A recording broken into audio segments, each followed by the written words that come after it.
कहाँ है, विरामावस्था में है, इसलिए U बराबर क्या हो गया, 0 हो गया।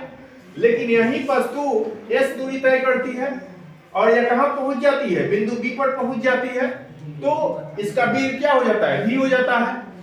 अब यह v वेग जो हो गया क्या है, अंतिम वेग है, लेकिन प्रारंभिक वेग क्या था, u था, जो क्या था, ये विराम अवस्था में था, इसलिए u बराबर क्या लिखे हम, 0 लिखे।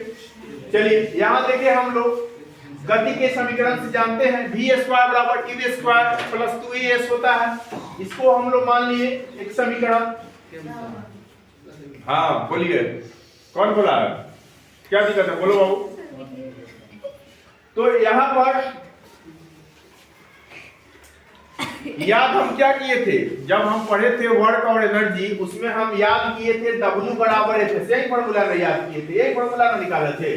तो यहाँ पर हमको F का वैल्यू निकालना होगा और इसका S का वैल्यू निकालना होगा।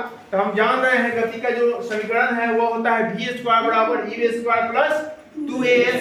तो यहाँ पर हम u का जो मान है ये क्या है, विराम अवस्था में है, इसलिए यह क्या हो जाएगा, u बराबर 0 हो जाएगा, तो v स्क्वायर बराबर 0 प्लस 2as हो जाएगा। लेकिन हमको मान निकालना है यहाँ पर s का, तो s बराबर जब इसको इधर करेंगे तो यह पक्ष इधर आएगा, आएगा कि नहीं आएगा, तो s बराबर क्या हो जाएगा, v स्क्वायर बाई 2a हो जाएगा। ये भी एक समीकरण प्राप्त हुआ।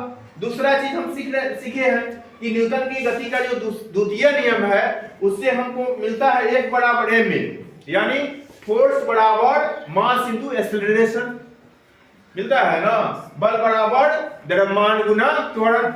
तो यहाँ पर समीकरण 2 और 3 जो मिला हमको, इसका मान यदि हम समीकरण 1 में रख देते हैं तो हमको किया गया कार्य मिल जाएगा।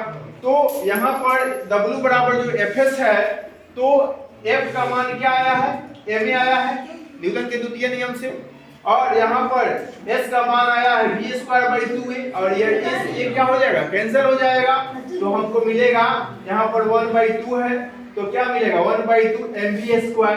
तो उस तरह जो किया गया कार्य है वो क्या होगा, गतिज ऊर्जा के ही बराबर होगा। तो यहाँ पर काइनेटिक एनर्जी या गतिज ऊर्जा बराबर क्या हो जाएगा, हाफ mv स्क्वायर हो जाएगा।